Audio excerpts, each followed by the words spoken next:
Are you tired of the same old pro wrestling? Then check out the amazing action on Powerslam.tv, the biggest indie pro wrestling channel in the world. Get over 4,000 hours of the best pro wrestling events from over 110 of the biggest names in the industry from over 15 countries around the globe. Get your free trial today at Powerslam.tv.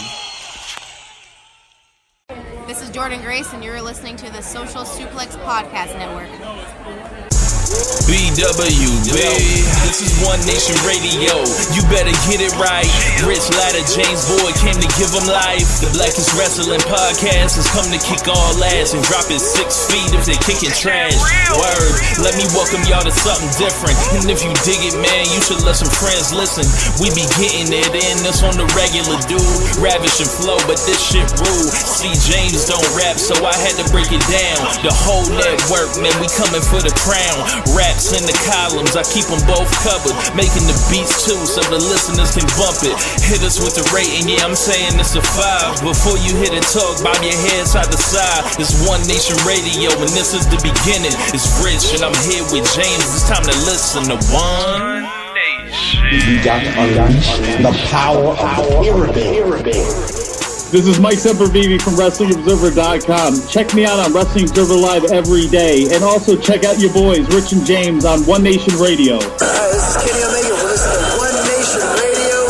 Check it out, guys. These guys know what's up. Big Kenny Omega fans, and that's all that counts to me. Goodbye and good night. Bang. Ladies and gentlemen, welcome to this week's midweek edition of One Nation Radio. I am James Boyd. I just had to take a take two because a second ago I said I was Rich Latta. I've lost my damn mind. Rich, the actual Rich, please stand up. What's going on, man? Nothing much, man. Just trying not to get snitched on by 6ix9ine, you know. Oh, man. Apparently, so you know he's out here telling all folks. So before we continue, I just want to know: are either you or our guest today, Jeremy, are you guys members of the Nine Trey Blood Gang? No, Jeremy, are you a member of Nine Trey? No, I don't think I am. Okay, all right. Glad that we got that straight. So, Nine Trey free podcast, like conflict free diamonds that Kanye was talking about back in the day. Yes. Okay, so as you heard, Jeremy is with us today. Social Suplex Messiah. I decided to call him Messiah. I don't know why. What's going on, Jeremy? Nothing much, man. I'm doing pretty good, man. I'm energized by the Wednesday Night War and all these guys just being petty with each other, going back and forth, shooting on each other, and I'm loving it. I'm loving it all, man. I'm excited. I know a lot of people are, they're, it's not really a war. You can watch them, blah, blah, blah. But I'm loving the back and forth. I'm loving shots being fired. I'm loving it. Okay. So, we all watched NXT. I think we all watched NXT last night. I know me and Jeremy did. Rich will just fake it if he didn't watch it. He saw enough to know how to make it there to work. But we'll carry him. Yeah, we'll get on to that in a second. But it was like the British Bulldog and Bret Hart right now. I'm fooked. Oh. Okay. So we'll get into NXT in a second, but first, because we missed doing a instant reaction podcast for Clash of Champions, which is now, I guess being recalled as Cock, WWE Cock. So let's talk about WWE Cock. So what's any initial thoughts, Rich, Jeremy? Actually, start with Jeremy. Just main takeaways from Clash of Champions. Man, it was a very mid pay-per-view. I mean, you had a bunch of matches that just kind of ranged in the 3-star or below. Thank the Lord for Sasha Banks and Becky Lynch. That was like one of the only redeeming things from the whole pay-per-view. And it was just, 3-4 hours of just super talented guys having very average matches. That's kind of the declarative take. Rich, you have anything to add? It would have been better if they gave us. It wasn't that bad, right? But I'll tell you what the fuck it was. It was not good. It wasn't close to good. It was barely average. It was underneath average, and it was not Battleground 2017. See, like when we talk on the internet and on podcasts, people tend to go in absolutes. Like it was great or it was sorry, right? Right. I believe if there are 100 numbers on the board, we can select number 38 if we want. Yeah. This was like a 38, like yeah, like this was 100. Like it was not bad by any stretch of the imagination, but it was just a reminder of why I can't take this promotion seriously, why I watch this comedy when I do decide to watch it, and then when I do watch it, they turn people that I like to watch wrestle into people that I don't care about anymore, and they fuck the fans and bore them into silence for most of the night. Okay, so I am going to do some pretty quick math, and I'm going to say that between SmackDown and Raw and the 12 pay-per-views plus the 2 Saudi shows that we have, that is 118 shows. They put on a show, and keep in mind this pay-per-view, so this should be one of their 14 biggest shows of the year or so, right? They put on a show that was just average. It's one of their 14 biggest shows out of 118, and it was just flat out average wrestling for 4 hours. That leaves a lot to be desired. Yeah, I mean, especially in the climate today. I mean, you have so many options to watch great wrestling from across the world. And the biggest company in the world is going to come out here and put on this average, mediocre pay-per-view. And we saw it happening in real time. It was like, we saw them open with that tag team match, and we were wondering what the hell the finish was going to be. And they just decided to essentially beat the champion clean. And it was like, well, we already know they got to make their entrances again tonight. They don't do an angle to get people hot. And I don't know, man. Like, just up and down the card is just a host of, we don't really care about this show, but we got the building book, so we might as well, like, just... we're going to send them out there. Y'all came to see the circus animals, right? Yeah. And the one thing, and we mentioned this about how average the show is, the wrestling was better than the booking on the show for the most part. Because you think about the show, and it's like, what, 3 baby faces succeeded in the entire night? Seth was, and one was a face versus face match. It's Seth versus Braun. So we was already in a successful baby face there. Alexa and Nikki Loon, they both won. That's a successful baby face act. And then you get there was one more I'm blanking on. Kofi. That's right. Kofi and Randy Orton. So on a night where there's, roughly 12 matches between the pre-show and that as well? If you started watching from the pre-show, you saw off rip 5 matches in a row of just people getting just destroyed in all types of dumb ways. Yeah, and to go through that many matches over that amount of time and only have 3 successful babyfaces. I mean, I remember there was one pay-per-view, maybe last year, where like there was only 1 successful babyface the entire night, and you're like, gee, no one of them the fucking show dragged. Like that's a big fucking deal. And when we always go into the thing about heat, and the purpose of heat is for an eventual payoff, and they never give you a payoff or one that's satisfying, or they'll seem like they'll have something together and then they ultimately say, screw that, let's move on and change direction. It's frustrating to watch or to think about it. Like while watching it, you see the effort. Like they were trying to do a sprint in the opening tag match between the.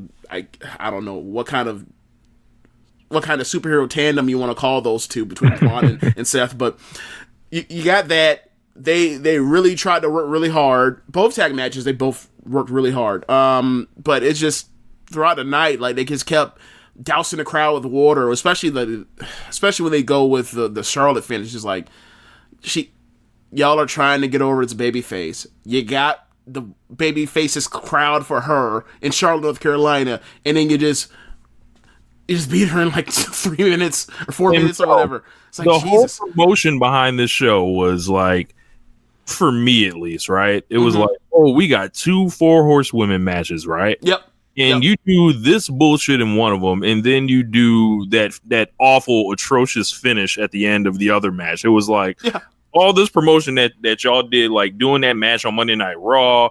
All the fans are hot to see this. All Stan Twitter's going nuts. They're talking all their Twitter. Look, they're talking all the shit like that. This is about to be this showcase. I mean, they had to shut up essentially, but I'm not like saying that to flex on them. It was like, yo, people really were excited about these things, and then you turn those into fucking angles that will make people like. In the case of Sasha and Becky, right? It's not going to make them less excited. However, I don't think either one of them were, I don't think Becky couldn't have lost there. I don't think Sasha couldn't have lost and attacked her after the match or something. Like, neither one of them had to be protected to do this. And, if you can't book a winner, don't book the match.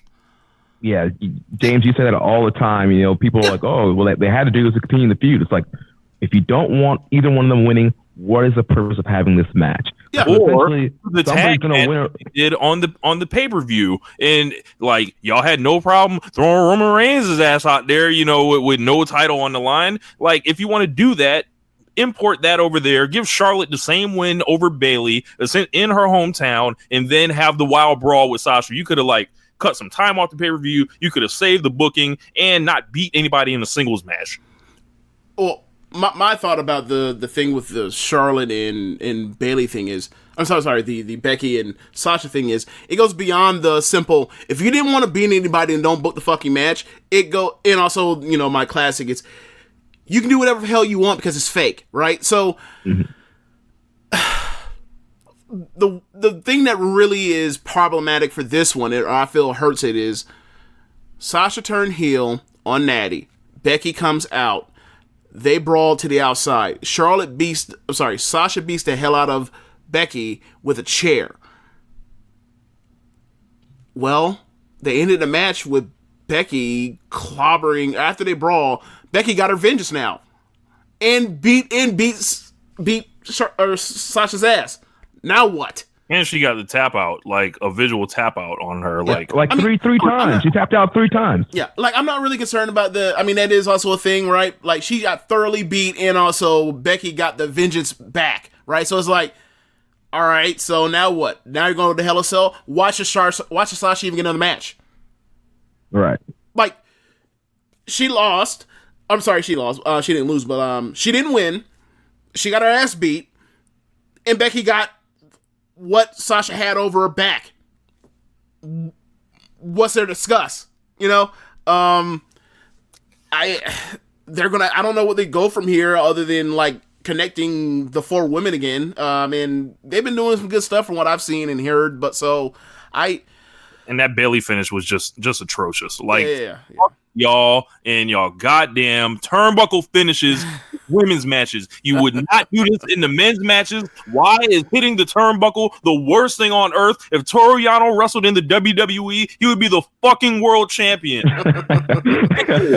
So, oh man, yeah, I don't know what they're doing with the Charlotte thing as far as that one, because it's like they're clearly about to pair Becky and Charlotte together to try to further, either they got to reform their, I don't know what they do on TV, but clearly the direction is they're going to join forces to stop Sasha and Bayley. Now, well, I don't think that they're doing Charlotte and Becky, because on SmackDown, Carmella came out to help Charlotte. Now it looks like they're doing Charlotte and Carmella against those two. And then Becky's going to be, I guess, I don't know. Could be, or Charlotte's just a pin eater. Or sorry, Carmella's just a pin eater. Yeah. I mean, because what maybe. I mean, that's something to do, but yikes. I don't know. I'm interested to see what they do in the future, but this one was definitely they just doused me with cold water. It's especially after the MSG match. Can we talk about Kofi Kingston? Okay, what do you want to talk about? Do you want to talk about Brock, or do you want to talk about what happened on Sunday? What happened on Sunday? Okay, they had a long, boring, well-wrestled match at the end. Like, they do this. That's what I do. It felt like Kofi Kingston was begging people to cheer for him at the end. It was a long, boring Randy Orton match. Yep. I never need to see another Randy Orton WWE Championship match as long as I live. Probably not, no. Kofi loses the title. Brock's back. Yuck. It sucks all around. Like, I got news that match was happening, right? Mm-hmm. And I was like, well, why the fuck would I want to tune in and watch that? Like, we know what Brock Lesnar with the belt is. We know what it's leading to, James. Yep. Well, my main thing is, it's cool to have Brock on SmackDown because that's where they're going now, and that's where they're getting that's their biggest show now. That becomes their A show. And Brock being there fully symbolizes that this is actually, in fact, the A show. But, like, if they can't make Brock interesting at all without him being around the title picture, then maybe they should try to either figure out the fundamental flaw in that or, move on, because that's all they do now. Like, we have they have basically said, it's almost like they realize that he's stale, and it's like, there's nothing else for him to do. So he always has to be around the title picture. And he's a top guy, so that makes sense. But it's like, when he wins the belt and he goes away, we've seen historically what that does to the product. So why would you decide new channel, new business relationship, like fresh start? We've learned some things, we've grown from that, and they decide to go right back to their ex. It's so weird. They don't learn the lesson, James. This is not the WWE way. Like, but real quick, back on the actual match with Kofi and Orton. So, from what I saw from the promo package and all the videos from SmackDown, this was supposed to be this heated, highly personal match. Orton brought Kofi's family into this feud, calling this man stupid again. This was supposed to be this heated blood feud, and the match starts with the smoothest of smooths lockup. Like, just staring at each other 5 minutes. You would think that as soon as the bell rang, Kofi would have been beeline to beat this man. But there was none of that. They locked up like this was, the opening match of Tampa Bay Pro Wrestling. Nice, smooth collar elbow tie up, and had themselves a just average title match and another underwhelming Kofi Kingston title match on pay-per-view. I mean, we were there in New York. We were happy and celebrating and hugging and crying when Kofi beat Daniel Bryan. And since then, they've just dropped the ball with Kofi and with his programs. They just put him against opponents that weren't exciting. And then the feuds and the matches they book were just nothing. And this was actually a good feud and a good call back to the original Orton-Kofi rivalry. If you just watch the promo videos, you'd be like, man, this is a great feud. But then you watch the matches, then the bell rings, and you're like, what? Yeah. That's exactly right. Okay, so let's look what else is on this card. I mean, let's talk about it. Roman Reigns versus Eric Rowan. Boy. Okay, this is a match where there's a guy who is seen as credible and a star, and people believe in him, and he's facing a guy that has no credibility whatsoever, is not seen as a threat no matter what they've done over the past, I don't know, let's say 2-3 weeks before SummerSlam. And they get in the ring, and they had the dude with no credibility just eat up this other dude that people are actually behind, and the crowd sat on their hand because no one believed it for a second that guy was going to win. And they brawled all around. And then, by the time they got to on the stage, it got a little interesting when they used the crane cam, and then they did the Harper thing, and that's interesting. But at the end of the day, it's like, okay, so we just clearly saw that like Rowan has no juice whatsoever, and we're going to extend this now with Luke Harper. And first of all, they kind of killed part of the gimmick of this match because you had Becky and Sasha brawling all around. So you kind of, okay, we're already seeing two people doing this. Now you come out later with Roman and Rowan kind of doing the same thing over again. So you kind of lose the excitement for that. Yep. And then you have this, your Hulk Hogan, John Cena book style match where babyface just gets their ass beat throughout the whole match, and you want to get simpy and you want the crowd behind them, and then eventually, babyface is going to Hulk up and win the match. Well, they couldn't even get the format right because Roman lost. Just more of that bullshit with Roman. Yeah. Is he the worst? Has there ever been a top guy in WWE that's been booked as poorly as Roman Reigns since coming back from beating cancer? Is there? I'm sure that Austin might have had some dry moments, but that's like damn near when he was done. Their problem with Roman Reigns is the same thing that it's always been. They are scared. They are scared fucking money when it comes to Roman Reigns. If you want him to be the guy, you don't have to fucking hide it from the hardcore fans who just, quote unquote, can't handle Roman Reigns winning matches, apparently. So what they feel like they have to do is put him in situations like this to lose matches to Shane McMahon, to lose matches to Eric Rowan, and then be like, oh, you see, we're not actually booking him that strong. It's like until it's time for him to beat Braun Strowman to go on to WrestleMania or some shit like that. Yeah. Correct. It's like, yo, maybe, just maybe, it would work if you didn't listen to people as much when it comes to him. Just make him a top star. Have him fucking crush people. Like, I understand they wanted to do their fucking angle to get Luke Harper involved. I fucking get that, right? Have Roman Reigns kick this man's ass the whole match. Have Roman Reigns come out there and Superman punch this man to death. Put him through tables, spear him, then have the lights go out. Do something like that. And then, you do your attack and everything like that, whatever. Make it feel like that, but have Roman Reigns stop beating him on pay-per-view. You know what? You want to know what's crazy? You know what's crazy? Eric Rowan is getting the push that Drew McIntyre thought he was getting in the fall when he was doing the tag stuff with Ziggler. Except like they beat him with Ziggler that one night with Finn Balor interference, and they just completely dropped it then. And then they didn't do anything until Roman came back with McIntyre. It's really weird. You know what y'all want to do. Y'all want to get this belt on Brock to eventually get it to WrestleMania season to keep it warm for you-know-who.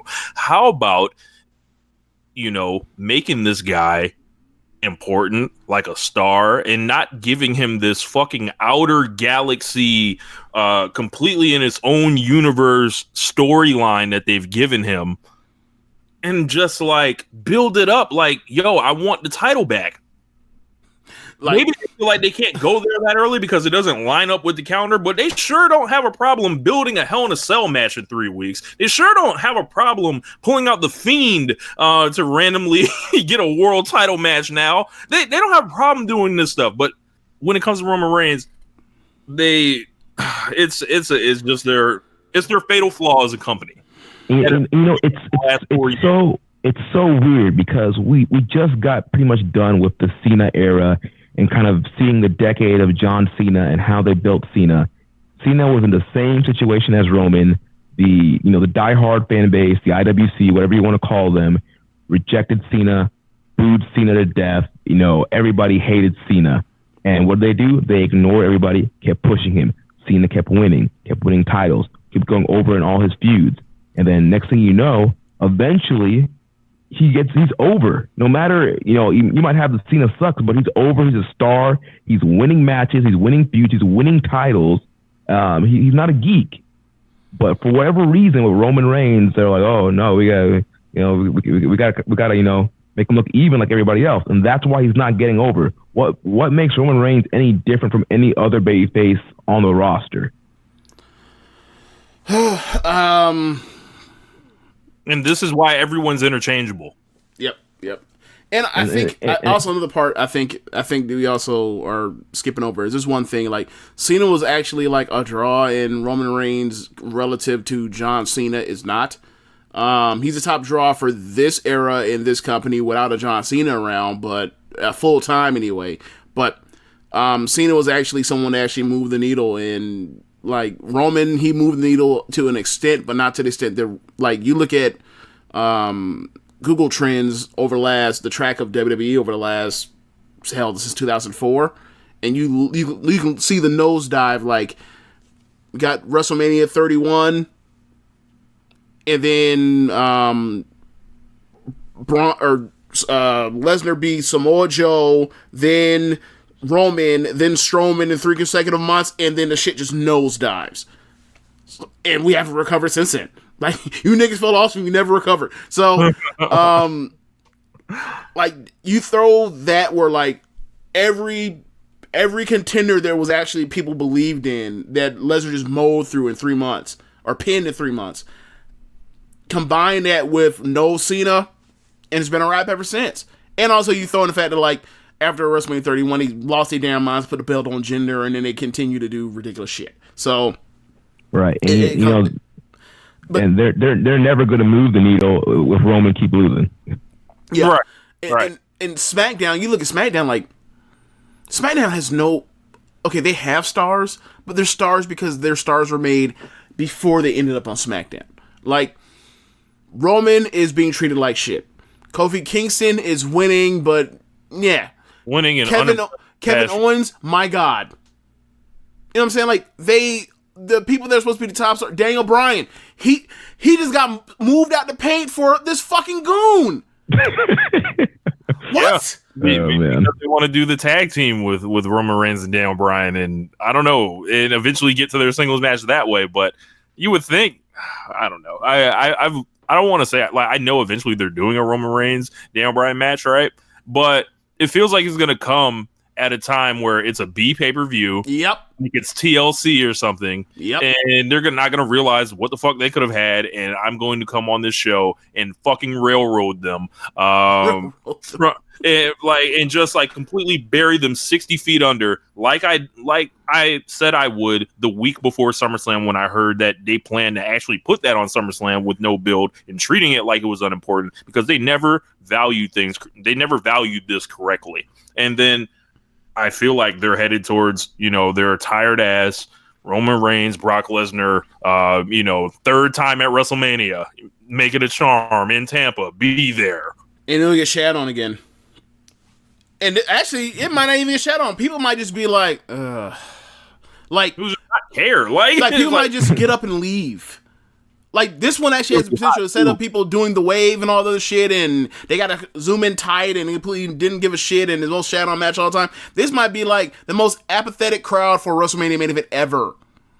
Regardless, like when the bell rings, not like, oh, they're having a bad match or they're stinking it up so the crowd is sitting on their hands. Like, this has a chance for them to go out there and people just like, who the fuck cares, man? Like, I honestly really don't give a fuck after this. Like, especially after what they did to Roman and that whole build to last WrestleMania. It's just like, or against Lesnar or 31 or 34. I don't have the heart in me to like to like watch this shit and be like, oh, they're gonna just smash their baby faces to the concrete, and I guess this time he wins. Great. Yeah. Like, I don't want stupid, lame, ass kicked baby faces. Like, it makes sense for you get your ass kicked a couple of times because that builds the heat for the heel for you to overcome, or for the next babyface to topple whoever. But like, Lesnar is just heat on heat on heat. And honestly, you look at from the Bryan a year ago, like, he's kind of on point again to where we used to be when pay-per-views were like, I can't wait for a Lesnar match because he's going to have a great match. Like, that Daniel Bryan match last year in Survivor Series, the Royal Rumble match with Finn Balor, it was short in 2 minutes, but like, you include that entire presentation for the opening match of WrestleMania 35. You go and talk about his Survivor SummerSlam match with Rollins, and like, he's had 4 consecutive hits. I don't even care about the hits no more. I'm so done with him. It's crazy. You know, they're going to have the nerve to book that in our hometown, bring that trash to our home city. Yeah, we didn't ask for this shit. Okay, so let's see. Well, I'll try them niggas to Raymond James the Sunday after. Or the Monday I guess they figured because our NFL team is trash, they can come book their trash here too. I guess they figured we would show up to their city and not go to WrestleMania. They would show up to our city and then tell us, "We dare you," and I'll take you on. Like, all right, I think we've expressed enough, just disappointment and disapproval in what they've done with Roman Reigns' career. So let's just move. Forget, like, it's just a microcosm of more times they fucked up Roman Reigns. So I guess we talk about the main event: Seth Rollins versus Braun Strowman. The match in a vacuum was good. Bunch of big moves. They don't love Seth Rollins like that. Yeah. That's what I really get out of it. We saw the look on his face after the finish. Fans booed. The crowd was so heavily into Strowman winning the belt. So heavily into it. And it was like, I tell you, Rich, I tell you, Strowman had captivated the audience again, and you couldn't believe it until you heard that pop. Until you heard that crowd. Well, there you go. So now you can say they moved him aside all those times for Roman. Now you can say they've also moved him aside for Seth. So welcome to the Mount Rushmore of I don't know, I don't even know what I'm saying, but welcome to this illustrious list, Seth, because he goes there with Brock, he goes on there with Roman, and it's a triumvirate until they come on with the next person to just go out there and just throw more water on top of Brock as he's starting to get hot. I'm sorry, Braun, he's starting to get hot again. Yeah, and this match, it had Paul Heyman's, fingerprints all over it with the kind of big moves, big spots, kind of booked out style that he's been doing in like Brock Lesnar title matches lately. And, they were trying to cover up Braun's shortcomings, but, it just was an average match. It wasn't a main event quality match. They could have done this on a Monday Night Raw if they wanted to. Yep. Like, it's not reached the level of a championship matchup. And then, you have two baby faces, but clearly one is more over than the other. And the one that the fans actually want to win loses. The bigger guy looks to make like a big dummy in every big match that he has. And to lose to Mr. I'm going to sell the knee, Seth Rollins. So this man pulled out a fucking pedigree. Unbelievable. Like,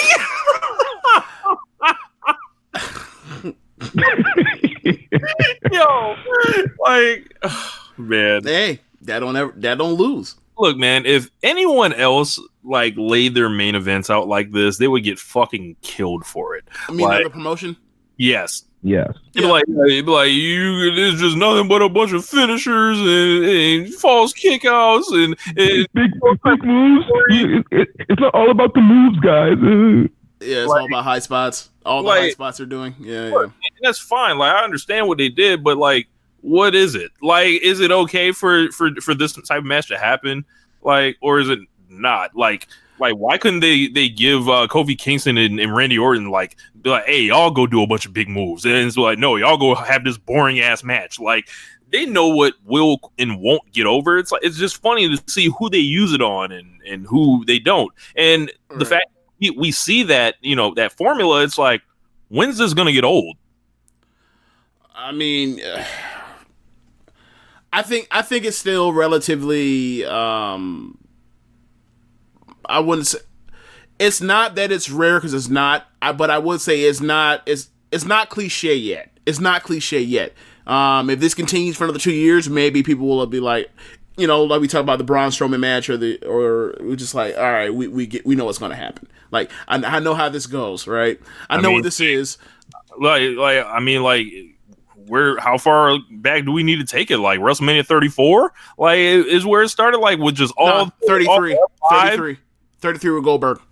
Okay, just all those in a row, and then I don't know. It's just the rules different. If they want to say that, I'll appreciate it. Rules different for Brock or anybody they see that Heyman puts in that spot. It's really like the main event championship matches that they're doing this with. Like, whatever championship is going on last, like, it's probably like a situation where it's like probably like a third of the time it just turns into just a finish or high spot spamming sprint. This tells me it feels like they don't really trust their wrestlers to put together a match. Like yeah. Well, look at the fucking card. Of course they don't. Look at what they did with everybody. Yeah, like, and it's like, man, AJ and Cedric Alexander goes 4 minutes and 55 seconds, right? Charlotte and Bayley go 3 minutes and 45 seconds. The Revival and the New Day go 10 minutes and 15 seconds, which I'm only saying they should probably go a couple more minutes longer than that, given like where they are on the card and also like their secondary part of the Kofi and Orton thing. Alexa, I'm looking at this thing. Oh, and I'm okay. So I lost my mind on this when I thought about this earlier. Now that I'm looking at these times, Becky and Sasha went 20 minutes officially. Shouldn't it still be going on, saying that we got no fucking bell? Right. It's funny. Yeah, we were watching it, and I was like, yeah, this is a no contest. And James, you were like, I didn't hear no bell. Like, the match should be going on. I'm like, no, it's going to be a no contest. They're going to throw it out, and it's going to move along. That's exactly what happened. But the reason why I said they can't do that is because that's fucking dumb, Jeremy. Like, no. This is what they did. They thought, the thing is this. You're watching a show, and I understand that they're brawling back and forth, but I see they're brawling back and forth, and I'm thinking, all right, well, they just took out the ref, so they're brawling on around. No other ref has decided to bring their ass, or, brought their ass to the stage, into the ring. So they're going to come back, and then they're going to do somebody cheats, or someone uses a chair, someone rolls up, the ref slow count, someone's going to kick, the crowd gets hotter, and then they're going to continue from there, right? Typical Attitude Era type shit. They said, no. We're going to end this match right here, but we're not going to ring the bell because then it'll be a brawl and people will be like, what the fuck is going on? Why are you continuing doing this? So we're going to leave you under pretense this match still going on, and then when we get back into the ring after going all through the concourse and back down, then they're going to say the match was thrown out, even though there was no reason to throw the match out. Given giving this company's history of letting that kind of shit slide. And the referee was down for like 8 minutes off a soft ass chair shot to the shoulder. Yeah, my God. He got that Gato chair shot, like when Gato hit Okada with the chair, and that ref he was out. No. You know what kind of chair shot that ref got? What? That ref got that same chair shot that Seth Rollins gave Roman when he turned on the Shield. Damn. hits you in your body, you drop, you don't get up for minutes. You just done. You did. All right. I mean, I don't. Becky and Sasha was great until it was going really well. Yes, it was. They decided to put their stamp on it. Yeah. Yeah. It's like, and, this is like a criminal mastermind that like he's never been caught, but he always leaves behind like one clue so the people know it's him, but you'll never catch him. So he's like, I must leave my signature on this crime that I committed, and then he just poof into thin air. Like how do I finish, sign, Vince McMahon, out of here, gone, poof. So I don't know. I guess we can move on to talking about NXT on a brighter note, much brighter note. NXT had. Well, one thing before we go to NXT, I just want to give a shout out once again to the cruiserweights. They were on the pre-show. It was Gulak defending against Carrillo and Lince Dorado, and they went out there and had themselves a very good opening match. We all know that 205 guys don't always get the best reactions on pay-per-view. Not a lot of people watch 205 live. But these three guys went out here and busted their ass and got the crowd into their match and got over with this match and had a really good 10-minute opening match up here with Drew Gulak retaining. It's just a shame that these guys are not getting the spotlight or, getting the attention from fans. But I guess we'll be seeing some more of them on NXT, which we're about to talk about right now. Yeah. Yeah, and speaking of spotlight, I think that now that there will be on NXT, now that NXT is 2 hours, I think that the cruiserweights that will be frequenting NXT will be the ones that get over because it's a bigger brand, and maybe they'll actually make some tour money. Yeah. So you're saying 205 Live not bigger than NXT, James? No. It never ended up being bigger than NXT. No, it never caught up. In fact, never on par at all. There were a lot of times where NXT UK was immediately hotter in less time and got a bigger following than 205 Live. That's kind of wild because you would have thought that like you build a brand over years and years and years, and it just builds up as opposed to, well, these are geeks. So why should I watch this shit? Yeah. If you have people out here arguing he's gonna put Johnny Gargano on that thing, nah, bro, don't do that. Do not do that shit there. Okay, so first NXT on USA Network. It was a 1 hour special 1 hour show that then transferred over to the network for the second hour of it. They had such a large following that I guess, it was crashes or whatever else. I experienced one of the crashes. It took me like 30 minutes to finally catch up on the show, but I did. I really enjoyed the second hour. What were your guys' takeaways on the show? I thought this was an excellent kickoff to NXT, going to be 2 hours. I love both hours. They had a lot of great matches, told a lot of great stories, got guys over. You had title changes, you had contenders being established, and they didn't treat this show like a whole. They were expecting a whole bunch of new people to be watching. They acted like, hey, this is the NXT product. There wasn't a whole bunch of introductory. If you were new, you just kind of had to pick up what's going on. I mean, they had promo packages for the big matches, but they treated us like the diehard wrestling fan base was watching it.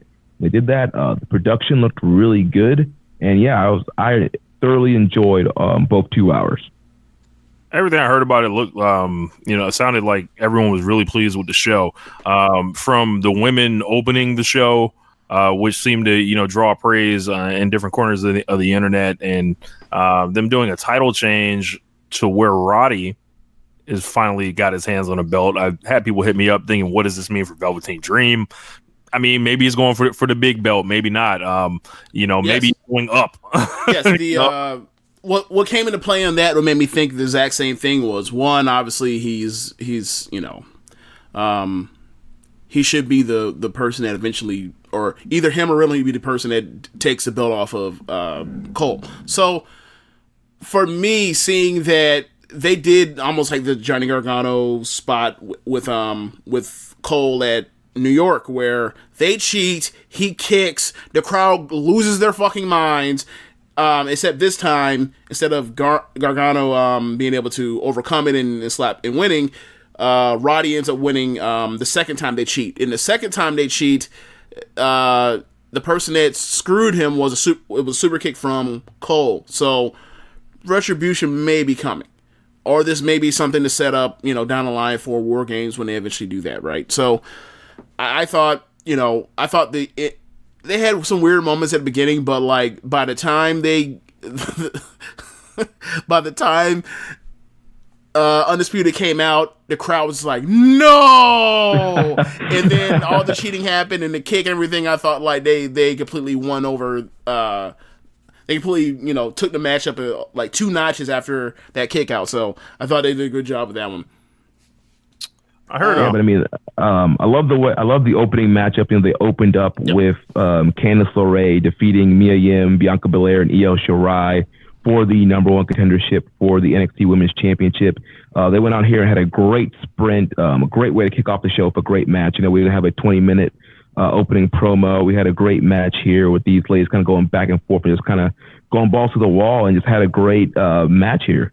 Yeah, I can't remember what was. I'd have to really think. What would be the best women's match in on the main? Oh, let's do this. That might be the second best women's match in all of WWE this year. It might be. Like, the only other match I think is better is Candice and Io from TakeOver Toronto 2. Because this was better than either of those Royal Rumble matches between Asuka and Becky and Ronda and Sasha. This was better than the Elimination Chamber tag match. This was better than the Horsewoman MSG tag match. This was better than Sasha and Becky from Sunday. I'm trying to think. It's better than the Io and Shayna match from TakeOver 25. I think it's up there. So I thought they showcased 3 of the women like they were all superstars, and Mia was just holding in the road until she got pinned. But I thought they showcased their division, or the stars of their division, quite well. yeah, I think all 4 women looked good and all had a chance to shine in the match. I mean, you can kind of clearly see that Candice and Io are kind of like the top 2 as far as in-ring work between the 4. But yeah. I still thought all 4 of them looked good and had their times to get over in the match. And I was really excited that Candice won. I mean, she's been somebody that seems to have been on the back burner for a long time. They weren't really doing much with her besides being Johnny Gargano's wife. We started to kind of break out that mold with the Io feud, and that kind of built into this 4-way. So I'm really hoping that she's going to be the one to beat Shayna Baszler. It could be. At first I thought, because they had a match, Shayna and Candice sometime at it's like in fall of last year. So I thought like it was a really good match, but Shayna beat her on TV. So I thought like they never really saw that for her. But it's a new day. Things have changed. I really don't like the idea that like Io beats her clean on the biggest match of her life and Takeover, and then like she gets the title shot. But whatever, they'll make sense of it eventually. I think like it's think right for Io going out and screwing her and going back into their feud. I thought that going to the match, like they were going to do a situation where like they're both going to take each other out of the match. So right. I mean, what they could do is either they could have Io screw Candice over and Shayna retains, or you can have Candice retain, and since Io beat her one-on-one, that gives Io a right for a title shot versus Candice one-on-one. Yeah, but I'm tired of these short babyface runs on NXT. Like, I'm just okay. So like, she's Johnny's wife, and she also is going to be like win the title and immediately lose, just like Johnny does too, right? Like, why losing? Does she have to lose to Io? Could she beat Io? I wouldn't do that. I wouldn't, but somebody has to get Shayna off this belt. Shayna has to come off this belt, and we got to find somebody to do it. Like, if you pick somebody got to take off the streets. If you had picked, look, Rhea still owed a title shot, so I don't know how they're doing that. So like, eventually after what happened, was that 2 weeks ago? So that's still done. That's something that should be handled. Like maybe it's a 3-way. Sure. Maybe it's a 3-way and they get out of it by like, oh yeah, Candice got pinned by Rhea, so Rhea's champion, and off you go, Shayna. Maybe, I don't know. I mean, it's interesting, but like it felt for the first time like because I've heard criticism about people, especially when the horsewoman stuff wasn't really working that well, and there was no Sasha, and you had Becky out here feuding with this woman that's working on the job, trying to become a competent wrestler, Lacey Evans. You heard people like throw snipes, and the people that are WWE fans, but also distance themselves away from NXT, which is weird because it's also WWE. Like, you saw them throw snipes about like the lack of quality or depth in the women's division or whatever else, and I'm like, well, they have 3 ongoing feuds right now on a 1-hour show, and they're all somewhat competent. What does you have to say about WWE, or what do you have to say about the Raw right now when they only have one thing that's going right now? Whatever. So it's good to see that like this is almost like a crystallizing point where all of it came together between the Mia and the Bianca stuff, the Io and the Candice stuff, and Shayna and Mia built up at that point. But like it's nice that that's where they're headed, and also with Rhea coming in, like it seems like a bunch of storylines, and that's cool because I think that they're in North America anyway, in major professional wrestling, they have the best women's division right now. We'll see what AEW does, and they're about to go head to head, so that'll be fun. But yeah, after that opening match, we had a face-off with Candice and Shayna, so obviously we got the announcement that's happening October 2nd. Were you surprised she didn't get jumped? I was. I thought, they were going to lay her out, but I guess they want to make their babyfaces look strong on this brand, so.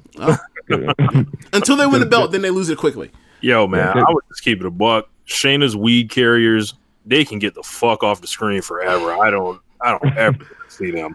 Like, all they do, like, I have to go through it, but it's something like 7 of her last 8 title defenses have involved them coming out and interfering in her match. And I'm just like, I'm over it.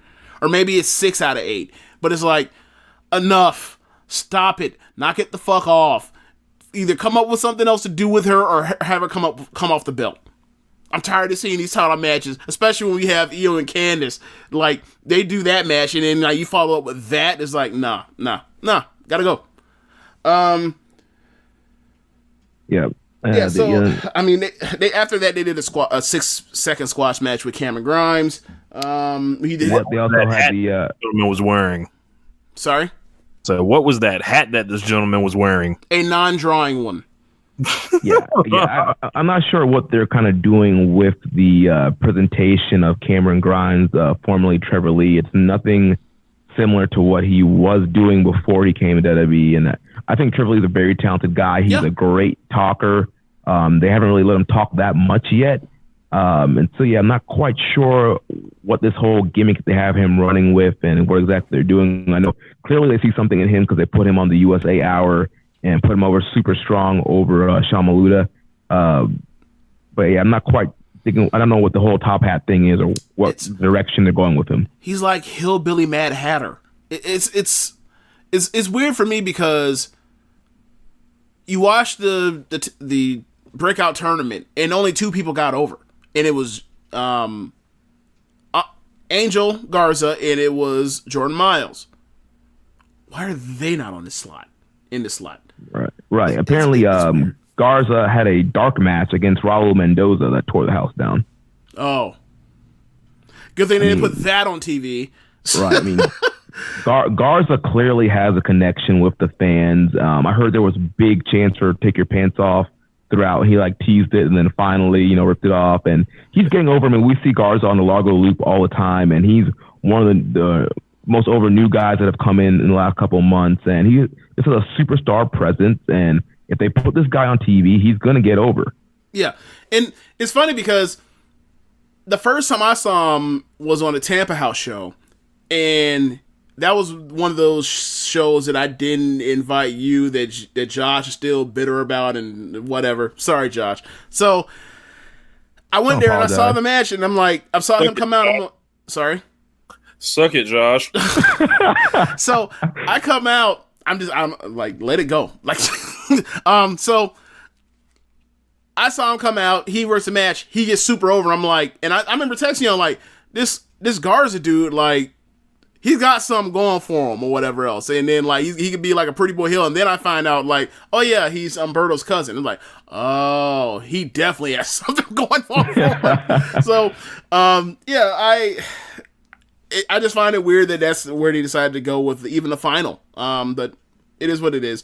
Also, before that squash match, we did get a promo package hyping up Keith Lee versus Dominic Dijakovic for next week. That's right. Can't wait. I wish they had saved it for when they go head to head. That would have definitely put butts in seats or kept people from changing the channel or whatever else. So, then from there you have the North American title match. We already discussed that, and then they go black, and then when they come back and they start off with the squash match for Kushida, right? No, they started off with Pete Dunne versus Arturo Rujas. Yeah, and it was one of those. It was one of those weird star versus person that is not a jobber, so they have a competitive match. Yet no people think of that person as a jobber. It made me think of when they did Keith Lee versus Bartel, late last year. And it's like, I understand you're protecting this dude, but no one knows that dude. So you either put in a jobber so he can show all his finishes, or have a less competitive match. And they just kept going back and forth and back and forth and back and forth and back and forth. And like, Rujas, he's good, but he's not over. Right. And the thing with Rujas, however you say that, Arturo, he's been in Evolve. He's been in Evolve, a lot this year, and one of the guys that's kind of sent on excursion to Evolve, and he's improved a lot since he's been working those Evolve dates and kind of been able to, establish this more shooting style. We see him on the Largo Loops, doing this MMA gimmick, and he'd just come up there and lock up and do regular wrestling holds. Didn't quite, gel with his gimmick, but he went to Evolve. Gabe let him work that kind of shoot style, and he's been able to up his game, and he has gotten a lot better. But like you mentioned, James, he's not over yet. He doesn't win a lot of matches on the Largo Loop, doesn't win matches on TV. So to the NXT fan base, he's just a geek that can wrestle really well. And I don't think he's a guy that they now that they're in this war, they might have one or two spots to where they can experiment per show. I feel like anyone they put on that show has to be ready. Essentially, that, and especially if you have Pete Dunne in the ring, it's like, well, Pete Dunne's out here. Why are we wasting Pete Dunne like not looking impressive? Well, I wouldn't say he didn't look impressive. I just think that the match was too competitive and too back and forth, where there's too many exchanges and holes with, like, this dude is supposed to be the best technical wrestler, like, on the network, or really in the company, but, and then they have him go out here, like, getting out exchanged technically for going hold for hold with fucking, Arturo. I keep forgetting his name. So I don't know if it's because it's spelled Rujas, but it's Huas or whatever. And I'm just like, the Brazilian pronunciation. Yeah. You listen to Jeremy. Like Hoist or Royce. Yes. Jeremy, do you listen to Brazilian music? No. Okay. So Rich, I'm gonna ask you a quick question. What do you think of NXT when they do these matches with like we talked about it, as far as name person that people know or they're trying to push has an over competitive match? Do you think that there's a way that they can kind of optimize that, or do you think they should just do away with the whole thing and just only stick to squash? Because squash is kind of bad for this ratings war that they're about to have. I think it's a function of the show. It's like, this has to happen because we're like, unless you're going to start having the guys like the Huas level guys start squashing people, they never really get to fight unless, so I think they are of use, but you got to use those like in the right spots, and they've got to, pick people that they know are getting over. Like, you can put Garza in there with fucking, if he's a heel, right? You can put him with Gargano right now. Right. You can put him with Riddle. You can put him with any of those guys, and he'll get over it. And like, I think they need to, as Jeremy mentioned, like, because Garza's a guy that gets over locally everywhere. They need to be cognizant of stuff like that. And this is not a shot at Cameron Grimes or anything, because I've heard great things about the guy, but we always have the joke, they pick people for this shit. Like, he has a heavy reputation that was well earned on the US Indies, but they, like, someone like Garza has something, so they just need to do a better job cultivating that quicker. And I think that's going to be the point where I feel like an AEW will be like, they'll know something's working, but like, okay, hold on, we need to spotlight this person. Like Jungle Boy and Luchasaurus, like, they're over now, like, over 2 shows, so we're about to start going with these guys. Here's this merch, here's this whatever. Like, so it's just going to take them reacting faster, I think. Yeah, and I think ideally what you would want to have is you want to have a guy like Arturo kind of pick up some wins on his own, get some kind of squash matches that kind of builds up. All right, this guy's been picking up momentum, do some video packages highlighting his rivalries and evolve, show what he's been doing to get better, and, get him over with the crowd, get him to win some matches. Then, all right, he's earned this match to face, the longest reigning champion, WWE, the UK champion, and it makes a little bit more sense of why he's going a little bit more back and forth instead of kind of just coming in cold. The last time we seen him, he did job to somebody, right? And he's jobbing on the Largo Loop. Is like, why isn't Pete putting this guy away already? And you know what they're scared of? Like, they're scared of doing those personality pieces because they feel like people will turn them off. Like, they've started marketing NXT as no bullshit, so they're committing so hard to the wrestling. It's like, all right, the personalities are going to be the important thing to tell you why the wrestler's important, and that part will blow you away. I mean, maybe I feel almost like they put all the wrestling out there that they could in a smart way to kind of assure the people that are like, once it gets to USA, this is going to be Vince influenced and fucked.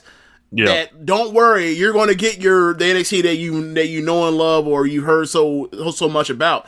And like, NXT always does profile stuff and show you what's going to happen on next week's and 2 weeks from now stuff, and then plan ahead. They've always done that, and they've always kind of showed like personality here and there and show like how and set angles backstage or whatever else. Like they didn't do it as much as they normally do.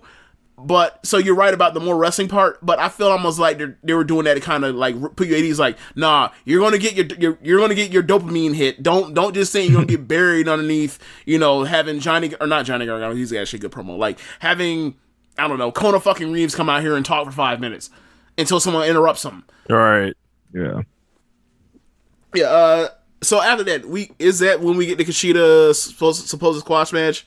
No, so after that, there was a Dakota Kai video package. No. Then there was Aaliyah versus Xia Li. Okay, let's talk about this. Okay, Dakota Kai's coming back. Where do you think she's going to be slotted? I think in the middle. Yeah, I think they'll try and have her like as a kind of a mid card baby face in that division. Like she'll beat like your Aaliyahs and Vanessa Bournes, but then she'll lose to your Bianca Belairs and your Shayna Baszlers. Now, and if she catches fire, she'll eventually get a title shot. Okay, so I can see that. Before she got hurt during the War Games match, when they were going to cheat. The second time before they started all this stuff, all the fucking cheating with the horsewomen. The second time they did this was War Games, and horsewomen come out. Io makes a save for Kairi. The third person that helped was Dakota. After that went away, they kind of put Candice in that spot. And now, Candice is about to get a title shot. So, it's like...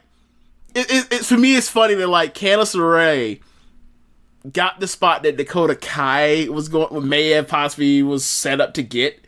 And it's like, damn, like, they really had no plans for Candice LeRae at all. Like, she could have been Deonna Purrazzo in the back. She could have been Chelsea Green in the back. She could have been Rachel Evers in the back. Like, damn.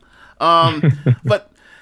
I think she'll get a shot. Like, people remember her last year when she was out here getting her ass whooped by anybody with any credibility. So, I mean, fresh start. I mean, I don't know. Who do you put her in there with? Did she just squash somebody on her first next week? You think she squash somebody? You think she has to play the match? Yeah, I would put her in there with, maybe, like a Vanessa Bourne or Aaliyah, somebody that I know it's not going to be a great match, but somebody that she can beat.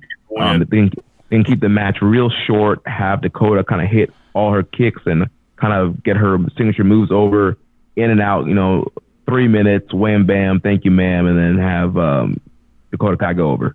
And have Io Shirai come out there and jump her and hit the moonsault. I mean, I don't know if they wrestled each other when she did her tours of Stardom. When Dakota Kai did her tours of Stardom. I don't know. I'd have to look that up. But, yeah, so, I mean, we could talk about Xia Li and Aaliyah. I mean, they're super botched. Like, Xia, remember how we talked about, like, when she had the match with me, you were like, just do kicks. Like, when you had the Mae Young Classic match with Mercedes Martinez in 2017, or when you had the match with Karen Q last year at the Mae Young Classic. You're a striker, you're a martial artist, focus on what you do well and bring that to the table for your wrestling. She did that until she was on the second rope. She tried to jump from the ropes on the second rope to the top. She damn near broke her fucking neck. And then she continued her match, and that was it. But she was compressed with her kicks and all that stuff, and then she tried to get out of pocket, and she almost paid for it dearly. Yeah, she was trying to be a Rich Latta pro wrestler, and it didn't quite work out for her. Because I mean, the match started off, and she was looking really great with the strikes, and she went for that springboard, and yeah, botchamania. She tried to recover, but yeah, the botch totally took the momentum out of the match, and it could have been a good little spotlight for her if she didn't do that botch. To quote T.I., she lucky to be alive. I hope they don't give up on her, because I think she has something. I do too. And namely, that's athleticism and striking, which is like, there's no, like, who is the female striker in WWE? They really don't have one. Yeah, like they have martial artists, they have MMA people, but like they don't have a striker. Like there is no Aleister Black type in the women's division. So then after that, that's when we have Denzel, who's a developmental guy, kind of come out. DeFornette. DeJournette. I'm sorry, it's DeJournette. Yes. Boy, that's like a football name. Oh, because it sounds like Leonard Fournette. Yeah. So yeah, he comes out and he's supposed to face Kushida, but then Barthel, Wolf, and Eichner jump out the crowd and jump him in the jump zone. Oh, that was sweet. They hit him with the that European uppercut powerbomb combo. Crowd's chanting for Walter. Hit the music. Walter comes out. And all the crowd Imperium loses their mind. Yes.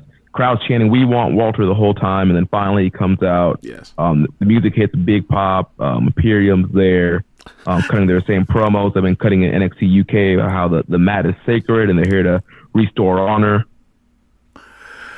I'm sitting here over laughing because I just thought like this is just like if the Temptations came out and they're like, yeah, Otis is cool, but where's David Ruffin? Like, yeah.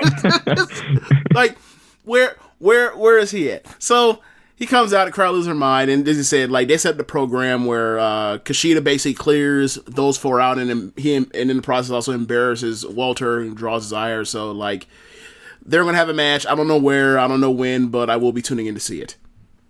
Yeah, sign me up. Yeah. Maybe Walter has figured out, is like, look, I'm a gigantic guy. I could wrestle Dijak. I could wrestle Lee. I could wrestle Damian Priest. I could wrestle, what's your boy's name? Ono. I could wrestle Killian Dane. Nah, little dudes. I'm finna fight and whoop little dudes. I'm super excited for Kushida versus Walter, and I'm not sure if they've ever wrestled each other before. So it should be a really intriguing matchup, and I'm glad that Kushida finally has the program. Yeah, if they did, it would probably have been something like the What Culture tournaments. Like that might be the only thing I can think of where they actually had a same place, same time tournament format or situation where they could have came across paths. Yeah, and maybe potentially Rev Pro too, because New Japan guys go over Rev Pro also. Yeah, I totally forgot about Rev Pro. So I think after that, maybe there was another video package, but was another video package or did they go straight to Leo? No, they came back and went to Leo Rush versus Oney Lorcan for the number one contendership for the Cruiserweight title. Leo came out, got a huge pop, welcome back chant. Crowd was super into Leo Rush, and him and Oney had a hell of a match, and Leo just proving why he's one of the best wrestlers in the world and why he deserves to be in the ring, not at Bobby Lashley's side, not backstage, not putting out music videos, but in the ring wrestling. So I saw this video of him. It was almost like a On the Trail of the Indies document thing on YouTube where they're following different guys around and they're following him around, and they're talking about like his beginnings and how he was a state champ in high school for wrestling, for his weight class, and all he ever really wanted to do was wrestle, and now he has a kid, so he's doing this Evolve stuff or all these other WWN type stuff to make a living in the sport, his family, and you think like you really want to root for this dude. And then, he comes on WWE, from what I've seen, and he's just, he's also like a top heel. Right? So it's like, they go either way with him. I noticed I brought this up to mention, I noticed on commentary that they talked about Mauro and Nigel specifically. They talked about how his life was almost, not in shambles, that's not the word they use. It was something less harsh than that, but they were like, he's kind of been going through it in life, and he's kind of getting back on track. So they're doing the redemption angle with him, right? And they talked about he spent time away and he's doing rap videos, whatever else, and they didn't make. I don't think the intention was to make rap sound making rap videos the worst thing in the world, but it comes off oh man, me and Richie talk about this You meet somebody you used to go to high school with, and you be like, so what you doing? He's like, I'm running a rap label. And I was like, you may as well be telling me you selling crack. So it kind of, maybe that's just my perception of it, but like, I didn't feel that's how they were intended to sound like, but to me it sounded like, so what you been doing? Oh shit, he's like Enzo. He went out there and made a fucking rap record. So, anyway, like they talked about how he's trying to get on. Like they shot the redemption angle. Sorry. I was gonna say, speaking as a rapper, like, when you tell someone you rap for the first time, it always is kind of awkward because I think you immediately think that they think that you suck. Yes. That, you must suck. Yes. Like at rapping, and it's like, no, I don't. Like actually. Right. Just haven't gotten the break yet. Right. So that's there's always that awkward exchange. Yeah. All of a sudden you hand somebody a CD and you're like, they just handed me a CD. All right. Yeah, I remember 2003. I owe it to him to listen to it. You put that shit in. You want to tell him about the bridge test, James? Sorry? You want to tell him about the bridge test? The bridge test? What's the bridge test? If you can play their shit while I'm skipping about going through the bridge? Why if you can make it across the bridge, but if it's whack, you got to throw it out while you on the bridge. See, I had never heard of that. That's what shit y'all made up. Okay, but anyway, like moral story, or just sum it up because I'm super long winded, but they shot that angle where they were trying to portray it like he's on the road to redemption, and I thought it was a cool angle as opposed to they bring him back as, I never left. Well, they probably didn't want to do this, but like, like I left because I'm big money and all of this shit. Is like, nah, they decided, especially, towards the end when they were doing some stuff with him, like he did flash like they were going to try to turn him babyface one time, and Lash was going to just destroy him, but it's cool to see him as babyface because I think. He's kind of easy to get behind because he's so spectacular. Right. He's so spectacular. He's smaller than the other guys, so you kind of have that underdog storyline. He's even smaller than all the 205 guys. And then, like you mentioned, he's so great. He's so dynamic. He has a lot of really cool moves. It's really easy to get behind him. And he's a great talker. I think the thing that for me that stuck out to me, the reason why I wanted to go down the redemption path, because you can still play on the underdog stuff without saying like, oh, he's overachiever and scrappy and other shit. It's like that. There's every fucking babyface in WWE is an underdog. Let's not do that. Let's do he's getting his life on track, so that's why I want to get behind him. Not because he's mediocre just like me. So that's why I kind of, and also you can't do that with Lio Rush. He's so spectacular. You can't do that. He's not right. Like nah. Also, he's black. Yes, that too. Yeah, you possibly relate to him. Like who? Like besides JYD, who's the black baby face in North American history? People just love and say they identify with, and they will put their hands on the screen if they ask them to. Who's that besides JYD?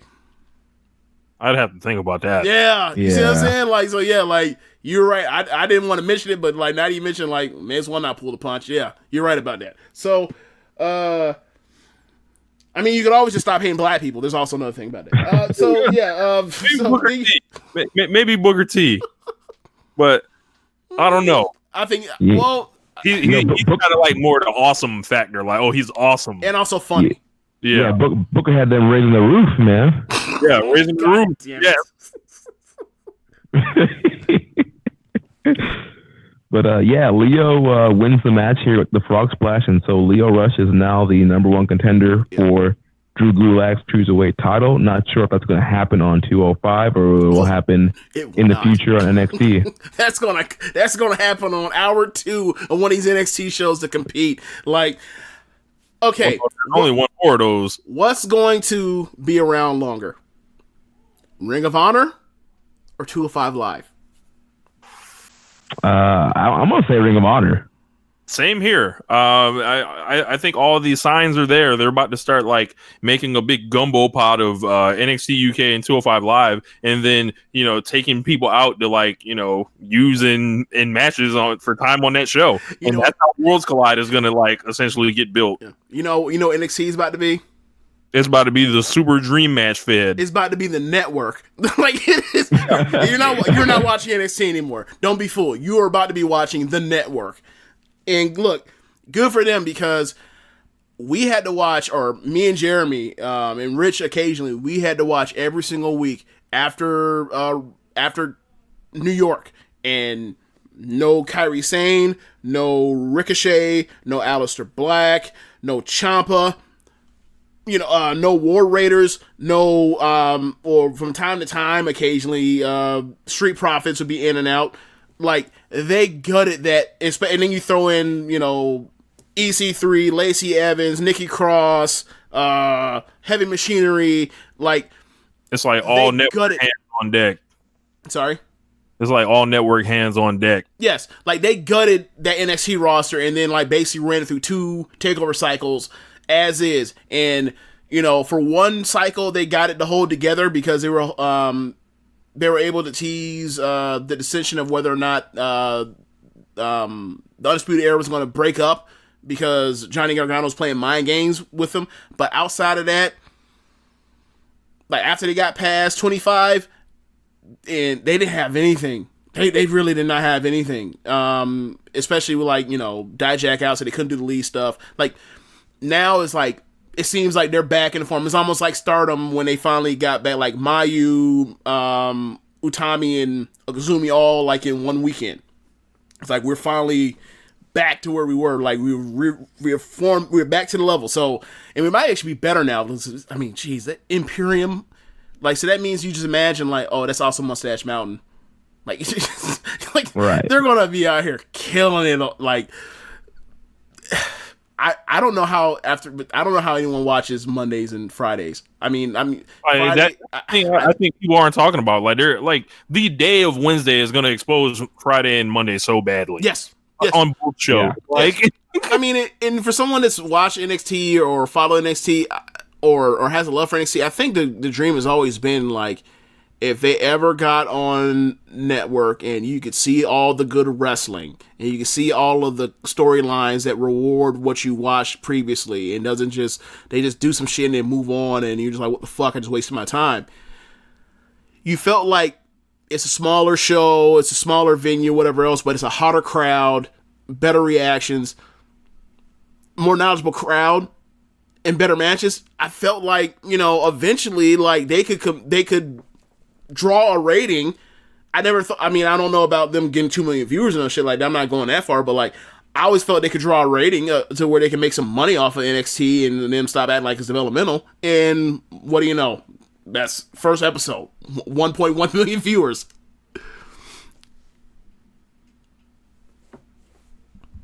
Yeah, so, I mean, I guess we talk about this main event. Killian Dane and Matt Riddle in a street fight. They brawl. It's 2 back and forth with Killian Dane going back and forth with Riddle. They end up brawling outside. Then all of a sudden you see, like, some of the people that were on the card earlier, like Sean Maluda, and all of a sudden you see Imperium. All of a sudden Walter says, I want to you know what? You're coming by my table that I'm sitting at with 2 randos. You know what? I want some of Matt Riddle. They start fighting. All of a sudden, they start fighting up on a truck. Out of nowhere, the Street Profits come out of nowhere to add to the fight. Then all of a sudden, like, it turned into, like, one of those go-home shows on Raw before the Royal Rumble where it's like, well, we don't think you remember what a Royal Rumble is like, so let's have, like, 40 geeks get in the ring and brawl into the ring. And except they just brawled around ringside. Like, and everybody basically, like, the show ended with everybody just laid out on the floor except for, like, Pete Dunne, who was whooping someone's ass when it went black. Right, yeah. Killian Dane did, like, a big dive onto everybody. Yeah. And so, yeah, it was a crazy brawl. I thought it was a great way to kind of end the show, ended in chaos, and kind of leave you wanting to see the finish between Riddle and Dane. Do you really want to see that finish, or do you think, like, they just, I mean, cause I don't know. I want to see Riddle put his knee through Dane the Dome. Oh well, yeah, that's true. That's true because, like, this is I don't get it. Like, this is as confusing as the Rowan push on the main roster. It's like, what? But we've seen him here before, and he was at a certain level. You're putting him against a dude that could be the top guy, and this okay. Do what you want. Yeah. So, I mean, let's talk about NXT. What do you guys think? Is this something that you think is sustainable, or do you think like they're gonna, kind of, make changes or make huge changes after AEW starts running? I don't think we'll know until October, honestly. Right. I mean, history will tell us, if WWE lose the rating war, they're going to make changes to win that rating war. And, you have Triple H out here on press calls saying, Vince is not going to be involved. Vince is hands off. This is my project. It's going to be the same NXT that you love and know. And that's all good and sweet. But once AEW starts beating NXT every week in the ratings, there's no way that Vincent Kenny McMahon is going to leave NXT losing the ratings. He's going to try and come down there and get his hands on these things. Now, if they have a pretty even rating war, we may not see too much changes. Or if they're winning the ratings, we probably won't see too much changes. Yeah. I mean, they've been talking about that, about like Vince is too volatile for him to just sit on his hands if he's out here losing a ratings war with developmental against the number 2 wrestling company or number 3 wrestling company in the world. I'm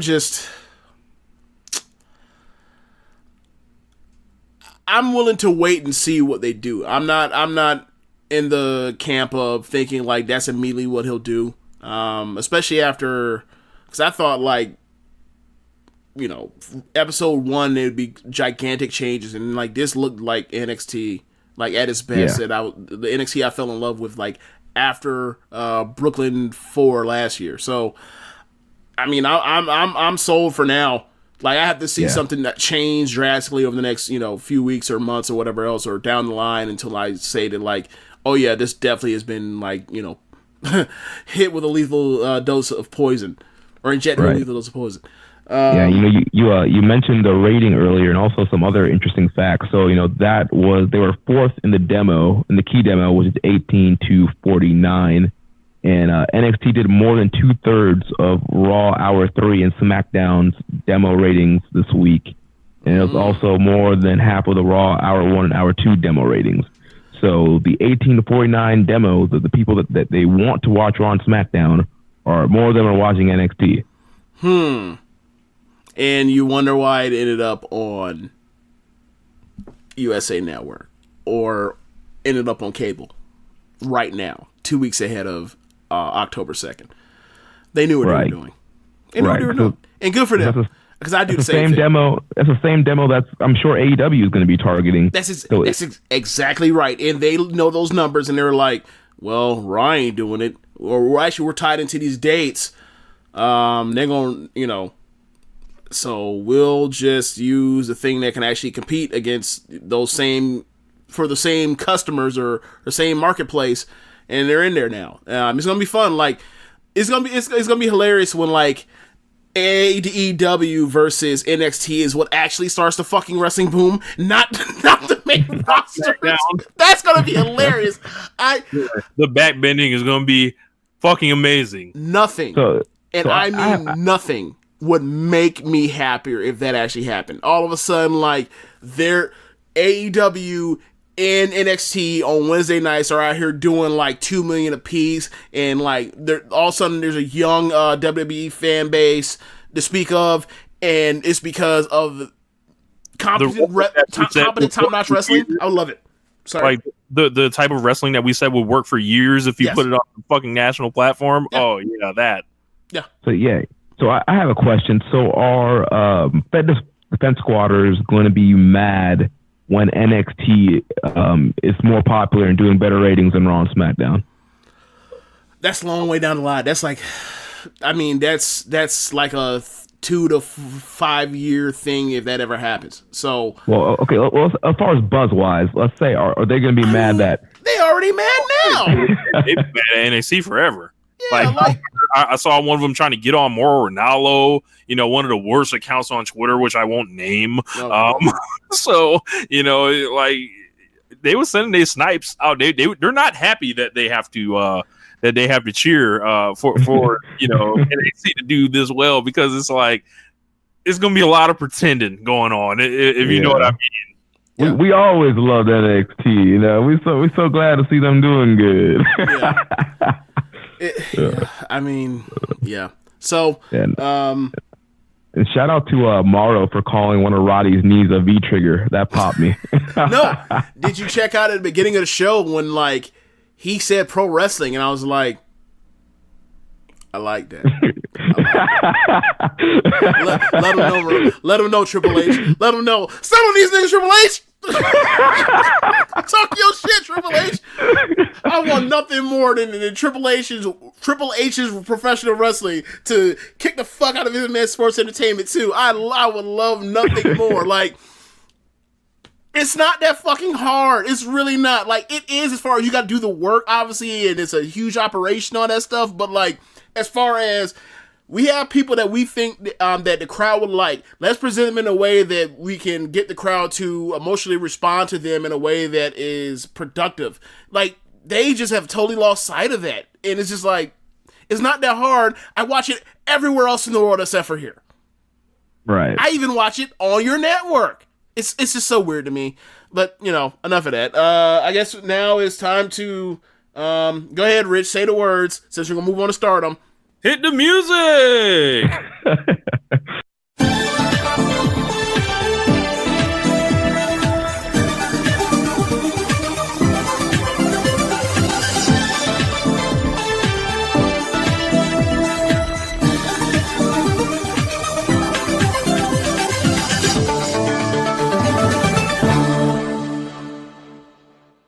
Yes, it is finally time for us to review the last 3 shows we missed of the 5-Star Grand Prix. It's been going on for all throughout this entire last month. I think the last shows we left off on, Rich, were the August 25th shows. That's right before we had the huge internet stuff going on, or not the internet stuff, but like the stuff going on inside of Stardom with people possibly getting fired or boxed out and then brought back because of Western complaints. So now we have been getting these uploads hot and in a hurry and fast, and we are now the last shows before the Cork and the final have already been done. Those shows are done, and now they're putting up the last 2 shows as we speak. So in the next couple of days we'll have the last shows before this Cork, and that's on I think Saturday or Sunday. But a lot of good wrestling. I mean, I have the leaderboard right here from where the last shows are from the network updates. So, do you want to know the leaderboard, Rich? Yes. Okay. Right now in the red block, that's the block that has Hannah and Momo and Tam and Mayu and Azumi. The leader on the board right now is Hazuki at 8 points and also tied with Momo. They're 4-2 right now. So people also in play and still eligible at this point are Hannah, Mayu, and Azumi. And Mayu actually has 8 points now, but she has one more loss, so we'll see how that goes to the final. The last Korakuen match for Mayu's against Momo. Jeremy, since we're talking about the red blocks, what have been some of the matches that you've seen so far that have impressed you so far in this tournament? Yeah, so starting from the tournament, starting the opening day, I really enjoyed Hazuki versus Momo. Yes. Yeah, I mean, overall, since we started watching Stardom and we went to the New York show, I've really become a big fan of Momo Watanabe. And I think he's been really impressive in the tournament. And that opening day match with Hazuki was really good. And Hazuki's another one that's super talented that we saw in New York. Also on 8/17, Konami versus Kagetsu was another great main event that they had. Then on August 18th, Mayu versus Azumi, Tam versus Hazuki, and Utami versus Arisa were all excellent matches. From the 8/25 day show, I really enjoyed Azumi versus Hazuki.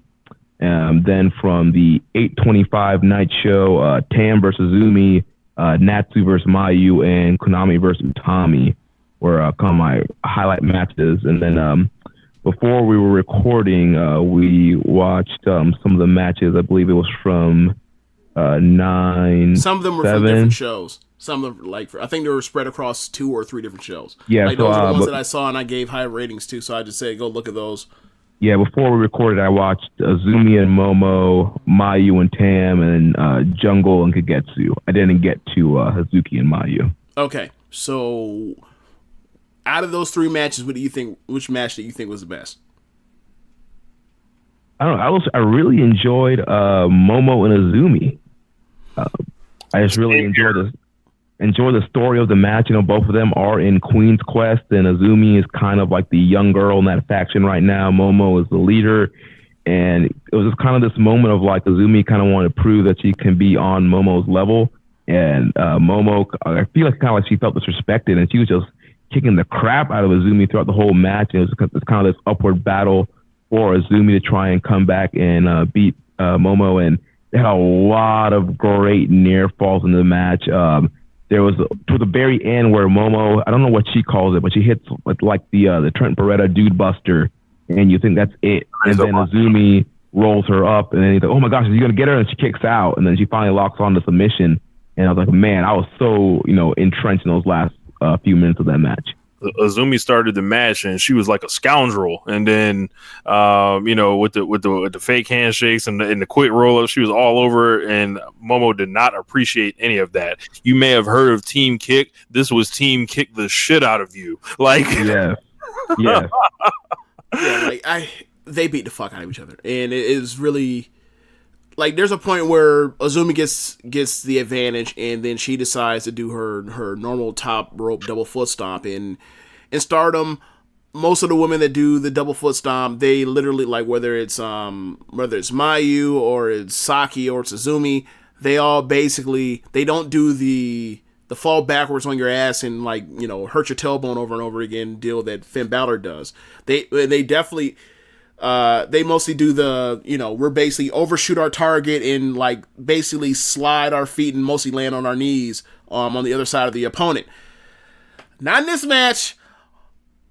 Azumi basically did like the Io Shirai, Natsuki Tayo 2014 like dangerous beat the hell out of you Stardom stuff where I'm just going to jump off the top rope and land with all of my weight right on your gut, Momo. And I'm going to do it again. I did it twice. And I was just like, yo, they're out here. Like, and, we talked about this with other people that have their fake concerns about when I talk about how great Starlight or Azumi is, that they have these women that are high school age that are wrestling, or just not that they're women, is that they're teenagers and they're wrestling. And I'm thinking like, well, didn't you play football?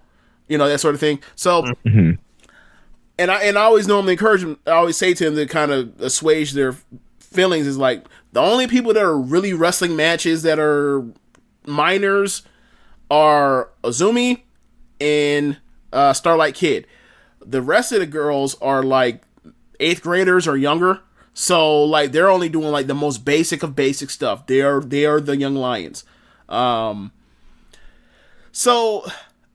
And that's been able to ring true through. I mean, I've been watching Stardom religiously since, I've had a subscription since January, but I've been watching religiously every single show since the Cinderella tournament, or actually, no, I'll say this, since the Stardom draft.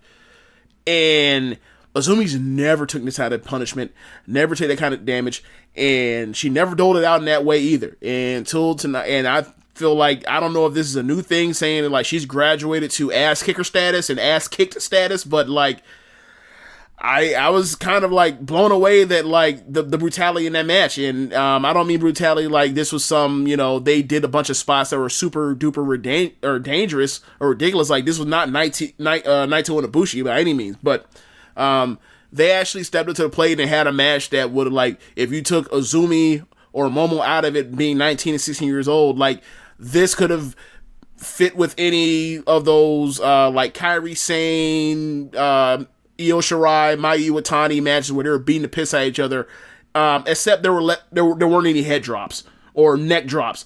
But outside of that, like that kind of matches up.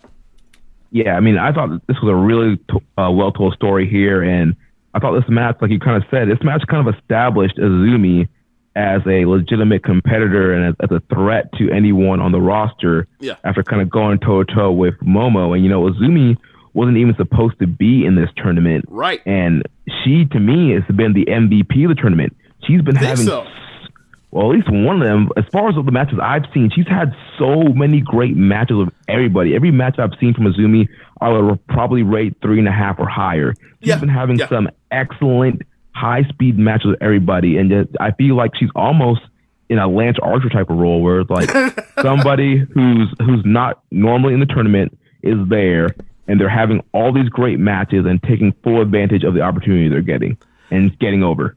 Yeah. I definitely. She was in the running. It's weird because now that Utami and Jungle are both going down, and they had like these monster matches. Like, it also helps that Azumi is doing the high speed stuff more than anything else, and that's like, that keeps it. It's an awesome change of pace and picking up the pace, but. Like, I mean, there are a few people, like, it's not settled yet on who the MVP was, but, like, people in the running off the top of my head thinking about it was, like, Momo got herself into running with the Tam match in the Azumi match. You had Konami starting out hot early, Utami started out hot early, Jungle had back-to-back bangers with B and with Kagetsu. I mean, the Kagetsu Jungle match, if you told me that was match of the tournament, I wouldn't disagree with you. Like, I think...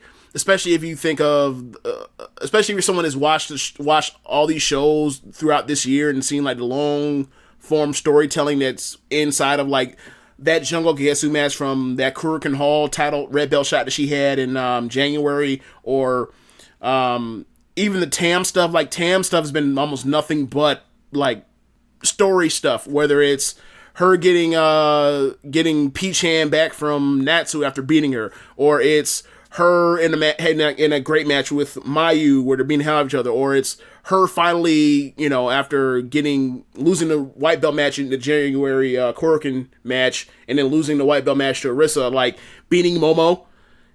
Like, that was like, there's been a lot of stuff for that as well. So, but I feel really bad because like Utami, I thought I really enjoyed her tournament so far in Jungle, and like they're gone. Like, Jungle still had the match with Konami, and that could have been the best match at Korakuen Hall, and up in smoke. And who knows when she's back, because she dislocated her shoulder, and shoulders are always tricky. But yeah, I was kind of we haven't talked about them yet, but I watched the Arisa and B match, and I was let down. Oh, what do you think happened? I think, from what I remember of that match, did she work off her knee? I believe so. Yeah. Let me look back at the rating I gave that. That was... What night was that? That's a match. What night was that on again? That was on the...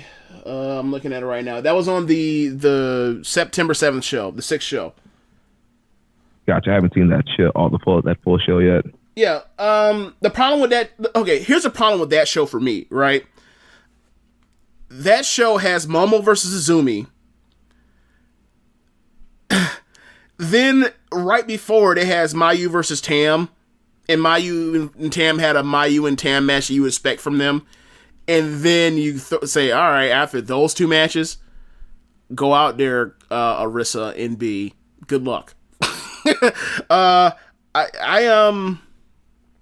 I thought it was a good match. It's just it couldn't compete with the top matches on that card. But I mean, if you're saying that as someone didn't see those other matches, did you see that match before the? I didn't. Okay, so maybe I was capped when I gave it a rating. I gave it 3 3/4, thinking like maybe I'm just worn out because I watch these shows back to back. So maybe it was actually just probably like a 3 3/4 or 3 1/4, and that's really all it was to it. Yeah, like Arisa's been hit and miss. Like the Tommy match off rip was a great match. I think I gave that 4 flat. She was set up to have a great match against Jungle in the, on one of these shows that aren't up yet, but Jungle got hurt. I think she's been solid, but outside of really the Tommy match, she's just been fairly like what she kind of is when she's not in a white belt match with like, Tam or Momo or Hazuki or Jungle. Like that's kind of what she is. She's a pretty good wrestler, or she's an average wrestler that's still green and also is hot and cold when she sells because like I don't know why she's hot and cold when she sells. Like when she's on a hold, she's screaming bloody murder and it's great. And then like she'll get right up and just start throwing kicks, whatever lady got worked over. And it's just like, I hate that. And runs and jumps and lands and falls and all that stuff. I'm trying to think what other matches should we highlight. Mayu, I think Mayu is also in the running as someone that could win MVP, and she's actually coming on like having one of those Naito runs where it's like she's kind of ho-hum and average, or not average, but like she was good, but with the Tam match just recently, the match with that was on the main event of the night show on the 14th with Hannah, that's the best match I think Hannah's ever had. I think it's a 4-star match. Like that, you have her match with the match on the 18th with Azumi. Yep, you have that. Really even though it's quick, you have that. You have the Tam match. Like she in the Momo matches on deck. Like she has a great case to like come on and just steal it at the end. It's like, oh, so like the best wrestling company decided to show up at the end. All right, you just come in and swoop that MVP from everybody. So I'm interested to see what they do with this last thing because it's coming down to the wire. I mean, we talk about the red block, but you look at the blue block and this Jamie push is wild. Yeah. What's going on with that? Okay, so Jamie's on a 6-month tour. Or she's in the middle of a 6-month tour, so like I think she started in July, and then she'll just take it out throughout the rest of 2019. She was in the 5-star last year. She had a tour at the beginning of this year, and we saw her in New York, right? There's somebody I really like. She's also has a connection with Pro Wrestling Eve. She's their international champion. She actually she didn't take the belt off of Utami, but like during the 3-way match at Wrestle Kingdom 2, and she won the match, but while not pinning or submitting Utami. This is a 3-way match. So I think they're really trying to push her as another Gaijin to get ready. And typically speaking, like Stardom has a track record of we bring in a Gaijin, we push them to a certain level, they give them 1 or 2 title shots, they lose and they take their ass on. Except for like the exceptions like Santana Garrett or Toni Storm, because Mayu her elbow in that title match, so they just had to award the belt to her. But I think they're setting her up for because she beat Arisa. So we talked about this before we even got into this tournament. Was that like Arisa needs opponent set up like with Konami beating her? That was one that was obvious choice even before that match. You have that there. Utami beat her on the opening night, so you have that. That's right there. Even though Tommy won't be back until November. With Jamie there, that's another one. So like you might be able to fill out the rest of the year for rematches or championship matches for Arisa, and great because like Jamie's good. Is she great? No, I wouldn't go there, but she's good, and she's also very charismatic and a great promo. Like she is one of the better promos, like that's on the, I guess, off the radar. Like she was fighting. I can't remember who it was. I think it might have been. I can't remember. It was somebody that was on. Someone signed NXT UK on Wrestle Kingdom as a third person. And she fucking buried this woman because, like, she hesitated for a split second, and she just cut her off on the mic and said something along the lines of, "Oh, so you get the WWE and you just really basically like, oh, you're signed WWE, no wonder you know how to fucking cut a promo," and like just buried her in Wrestle Queen. I'm like, yo, that's fucking wild. And then like you'll see her, she's super charismatic. She comes off the chart. So like I see why they like her so much in Stardom. So I can see the push happening, but. And also, you throw in the fact that, like, B had to take some L's in this tournament. Like right now, I think she's 6 points. She's 3-3. Oh, that feels like so I'm out of the territory. Almost to put in that B spot eventually. Right. But you look at how it's set up right now, and because Jamie has 10 points in the lead in the red and the blue block, it seems like when they get to Korakuen, she fights B. And then B will probably be out of the tournament run by that point in time, or whatever else. And all she does is she just gets to 8 points or possibly gets to 10 in the tiebreak or whatever else by beating Jamie on the block final. She beats the leader and basically catches up and has a tiebreaker over her. Like, I could see that happening. And it gives, B a chance to have a really good match with someone that speaks her own language, so they can actually communicate very well as opposed to just okay. And I think there's a lot of issues why like B since really that match with Kagetsu hasn't really had like a flat. Well, I say take it back, since the Konami match is really the only match where she had a flat out banger of a match on Stardom, and like her matches are normally really good, like the 3.5 to 3 3/4, but it hasn't been like like Arisa. It hasn't been like no. She is definitely the secondary champion as far as like match quality, absolutely. So aside from that, right now the Blue Stars with Jamie with 10 points. She has a lead, she has 2 point lead over Konami at 8 points, but also beat Konami, so she's kind of out of it. And I mean, she might have got her match, or she got her match canceled on the last night, so you don't even get to see her. So I don't think they're gonna let her just backdoor into winning that one, or winning that block. Kagetsu's still alive. And Arisa still has a shot because Arisa, she has to go through Kagetsu in the final night, and that's the biggest match of the blue block on the final night. So that somehow is going to come into play between Kagetsu and Arisa. So basically Arisa, Kagetsu, Konami, and Jamie are the only people who are still alive. B is basically dead. R.I.P.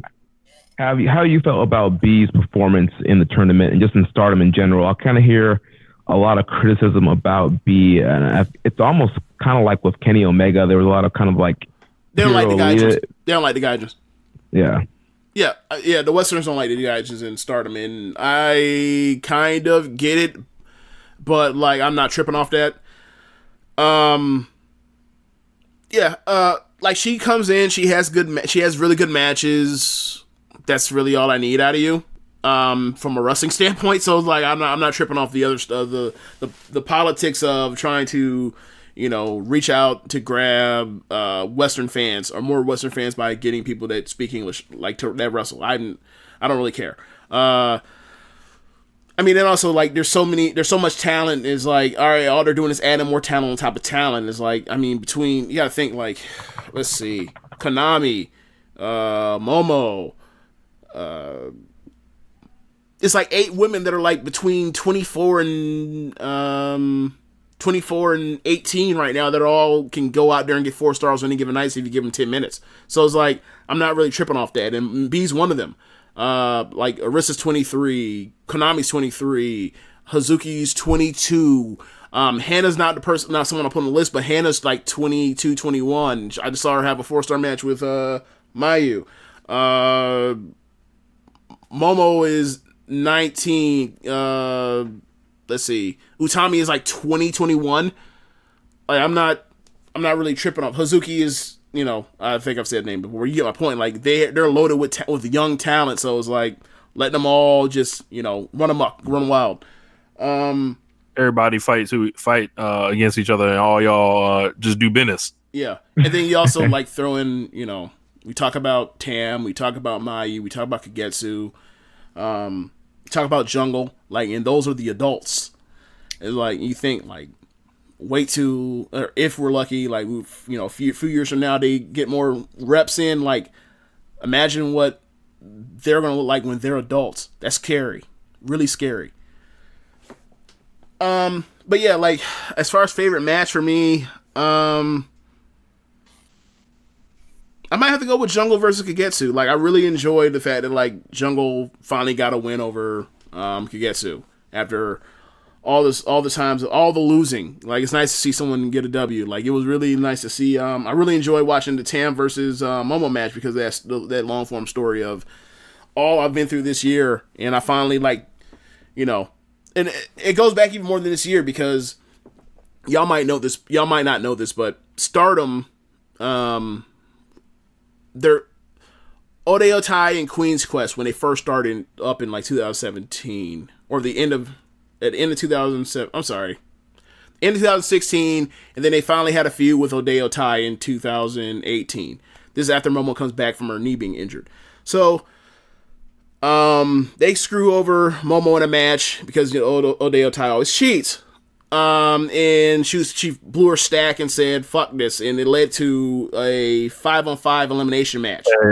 So she did, your boy Superhuman. Fuck this shit.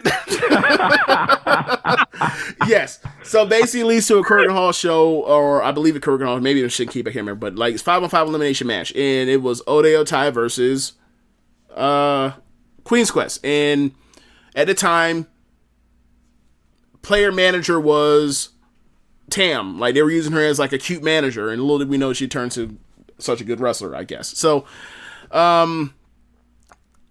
the last two, basically the rules is the last person you pin people. It's like almost like a Survivor Series match, but the last person on your team that gets pinned gets kicked, has to leave their faction.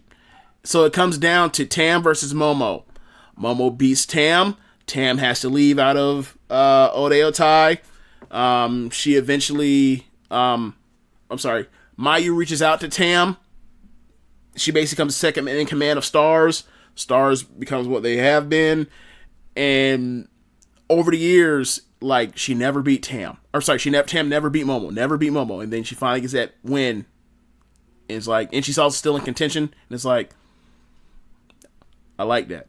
I appreciate that. That's good. That's good storytelling. Not, you know, the other nonsense across the pond on the biggest wrestling company in the world. So, I'm throwing shots, unnecessary shots. But yeah, I can't wait till these next few shows come up because, I mean, you're some bangers. I can't wait to come out with the list, and finally, I'm going to try and do the grapple type thing where, like, I have my ratings, and I'm going to average them out. This is what this person is block, this person is block, and then I'm going to do, like, what these opponents did, and if they raised the level or brought down the level, and I think it's going to be interesting. You do like a little graphic for us so we can easily share that and get some content rolling that we can send out from the account. I don't do computer design, sir. Hey, hit up a little app. Like, and also like, Mike Ferg. Hit up Ferg. Okay, and also it's like they're my ratings, so they're totally arbitrary.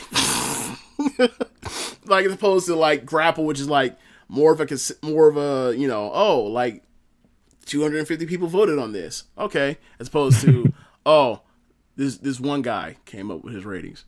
You need to put a column together and so we can put it up on the site. Oh God. We should have thought about that ahead of time. Now it's the end of the thing. Yeah. I think I'm done. Anything else to add about the tournament? I think it's been really enjoyable. Sorry? Who's gonna win? I still think it's gonna be Momo. Like, I probably would have said Utami until she got hurt, but you know, it is what it is. So, I would still have my money on Momo. Bow down to the queen. Yeah, and after that, I could see probably Mayu. Those would be my two top picks for right now. Like, I don't really. I mean, because the two champions are in the blue block, so it's like I don't see either one of them advancing, right? So, and I also don't see Jamie making it, so it's like, it's. I mean, maybe they do Kagetsu, maybe like those would be the top three picks. Yeah. But yeah, but Kagetsu, like, so far in this tournament has been like her biggest thing is like she's just catching like she's having great matches, but like she's putting people over for the most part. Like she's like if you're somebody that needs to, like, if you're opening night, she lost Konami in the main event. I think she. Let's see. Did Kagetsu face Utami yet or no? No, not yet. That was supposed to happen. I heard about that. That was supposed to happen on one of these late shows, super late shows before she got hurt. That was supposed to happen like the last show before the Korakuen. So no, that didn't happen.